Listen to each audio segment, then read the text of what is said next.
சங்கீதங்களின் புஸ்தகம் 27 சங்கீதம் 13 வசனம். சங்கீதம் 27:13. நானோ ஜீவனுள்ளோர் தேசத்திலே கர்த்தருடைய நன்மையை காண்பேன் என்று விசுவாசியாக இருந்தால் கெட்டு போயிருப்பேன்.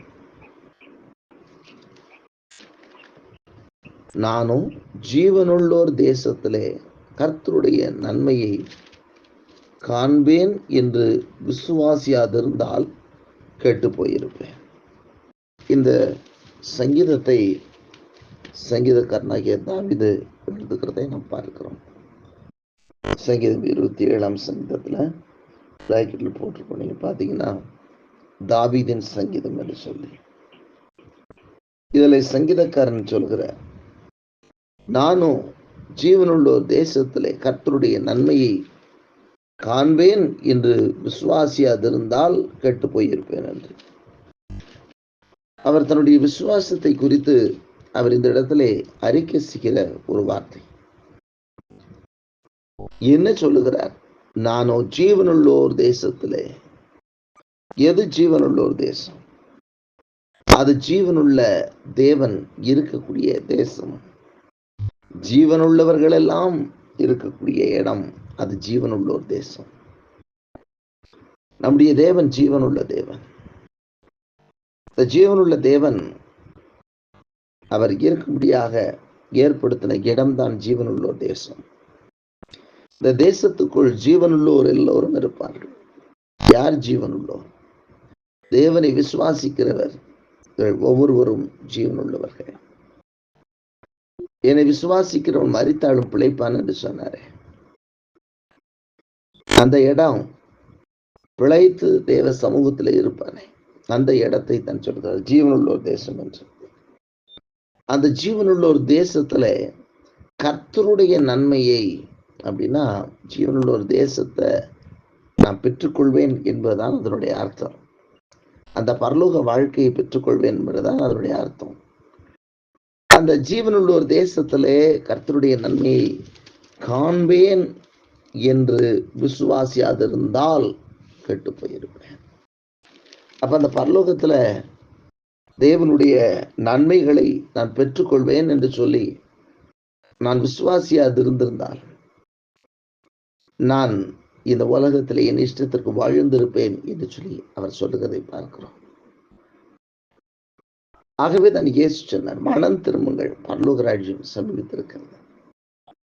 ஏனென்றால் ஜீவனுள்ளோர் தேசத்துக்குள் போக வேண்டும் என்றால் விசுவாசத்தினால் உண்டாயிருக்கிற ரட்சிப்பு வேண்டும். விசுவாசத்தினால் உண்டாயிருக்கிற பாவ மன்னிப்பு நிச்சயம் வேண்டும். மனம் திரும்புதல் என்று சொல்லும் பொழுது கெட்டு போன ஒரு வாழ்க்கையிலிருந்து திரும்பி கொள்ளுகிற வாழ்க்கை. கெட்டுப்போன வாழ்க்கையை அவரை விசுவாசிக்கிறதிலும் ஏற்படுகிற சுத்தமான வாழ்க்கை. நாம் அந்த இடத்திற்கு கெட்டுப்போன சூழ்நிலையில் போக முடியாது என்று நாம் அதை அறியும் பொழுதுதான் நாம் கெட்டு போகாதபடிக்கு நாம் நடக்க நம்மை நாம் அர்ப்பணிப்போம். ஆகவேதான் இயேசு பிரசங்கம் என்று மனம் திரும்புங்கள் என்று ஒரு மனம் திரும்புதலின் வாழ்க்கையை குறித்து அவர் சொல்கிறார். கெட்டுப்போன வாழ்க்கை என்பது அது அழிவுக்கு நேராய் போகிற வாழ்க்கை. ஒரு பரலோகத்தினுடைய காரியங்களை அறிய தொடங்குகிறவன் கெட்டுப்போன வாழ்க்கையிலிருந்து வெளியே வருகிறான். விசுவாசிக்கும் பொழுது தேவ ராஜ்யம் என்று உண்டு என்றும் இந்த உலகத்தில் நிச்சயமாக ஒரு நாள் முடிவு வரப்போகிறது, அதற்கு பின்பு நித்திய காலமாக அவருடைய சமூகத்திலே வாழப்போகிறோம் என்கிற நம்பிக்கை யாருக்கு உண்டாயிருக்கிறதோ அவர்கள் பாவ மன்னிப்பினுடைய நிச்சயத்தை பெற்றுக் கொள்வதற்கான பிரயாசங்களை எடுப்பார்கள். அப்ப அந்த பரலோகம் ஒன்று உண்டு என்கிற விசுவாசம் வந்தாதான் அதுக்கடுத்து அதுக்கு போகக்கூடிய வழியும் கர்த்தர் தேடும்படியாக அவருடைய மனநிலைமை வரும். அதான் தாவீது சொல்றாரு, நான் ஜீவனுள்ள ஒரு தேசத்துல கர்த்தருடைய நன்மையை காண்பேன் அப்படின்னா அங்க நான் உள்ள போவேன், அவரிடத்திலிருந்து எனக்குரிய பலன் வரும், இதோ நான் சீக்கிரமாய் வருகிறேன், அவனுக்குரிய பலன் என்னோடு கூட வருகிறது என்று சொன்னாரு. அப்ப அவர் கொடுக்கிற பலன் அங்கிருந்து வருகிறது என்கிற நம்பிக்கை இருந்தால்தான் அந்த மனம் திரும்புதலின் வாழ்க்கை உண்டாகும். பாவ மன்னிப்புக்கு ஏதுவாக பரிசுத்தமுள்ள ஒரு வாழ்க்கை ஏற்படும். அந்த பரிசுத்த வாழ்க்கையை குறித்தான் அவர் சொல்கிறார். ஆகவே நம்முடைய விசுவாசம், நம்முடைய குடியிருப்போ பரலோகத்தில் இருக்குது. அங்கே இருந்து இரட்சகர் வர எதிர்பார்த்து காத்து கொண்டிருக்கிறோம். பழைய ஏற்பாட்டிலே சங்கீதக்காரனாகிய தாவீது இதை உணர்ந்தவராகத்தான் இந்த சங்கீதத்தை அவர் சொல்கிறார். நான் ஜீவனுள்ளோர் தேசத்துல கர்த்தருடைய நன்மை காண்பேன் என்று விசுவாசியாது இருந்தால் கெட்டு போயிருப்பேன் என்று. அப்படிப்பட்ட விசுவாசம் இல்லாமல் போயிருந்தால் நான் கெட்டு போயிருப்பேன். இன்றைக்கும் கூட நமக்கு அப்படிப்பட்ட ஒரு விசுவாசம் உண்டாயிருக்கிறபடி நல்லதுதான். நீங்களும் நானும் அப்படிப்பட்ட விசுவாசத்தை உடையவர்களாக, பரலோகம் என்று ஒன்று இருக்கிறது. அந்த பரலோகத்திற்குள் செல்வதற்கு பாவம் மன்னிப்பு நிச்சயம் தேவை.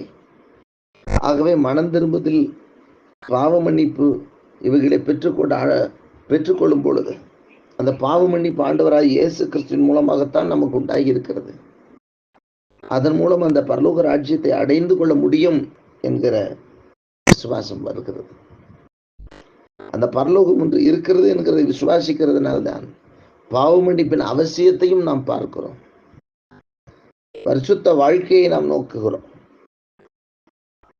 ஆகவே தாவீது சொன்னது போல நாமும் கூட ஜீவனுள்ளோர் தேசத்திலே கர்த்தருடைய நன்மை காண்போம் என்று விசுவாசியாது இருந்தால் நாமும் கூட கெட்டு போனவர்களாய் காணப்படுவோம். ஒருவேளை அப்படிப்பட்ட விசுவாசம் இல்லாதவர்கள் அவர்கள் எளிதிலே கெட்டு போவதற்கான அத்தனை வாய்ப்புகளும் இருக்கிறது. ஜீவனுள்ள ஒரு தேசத்திலே கர்த்தருடைய நன்மை காண வேண்டும் என்று விரும்புகிறவர்கள் அவருடைய இரத்தத்தினால் மீட்கப்பட்ட அனுபவத்தோடு தங்களை காத்துக் கொள்கிறார்கள். இன்றைக்கு ஆண்டவரிடத்திலே சொல்லும், ஆண்டவரே, ஒருவேளை ஜீவனுள்ள ஒரு தேசத்திலே கர்த்தருடைய நன்மையை காண்பேன் என்று சொல்லி எனக்குள் விசுவாசம் இல்லாமல் போயிருந்தார், இன்றைக்கு அந்த விசுவாசத்தை தாரும்.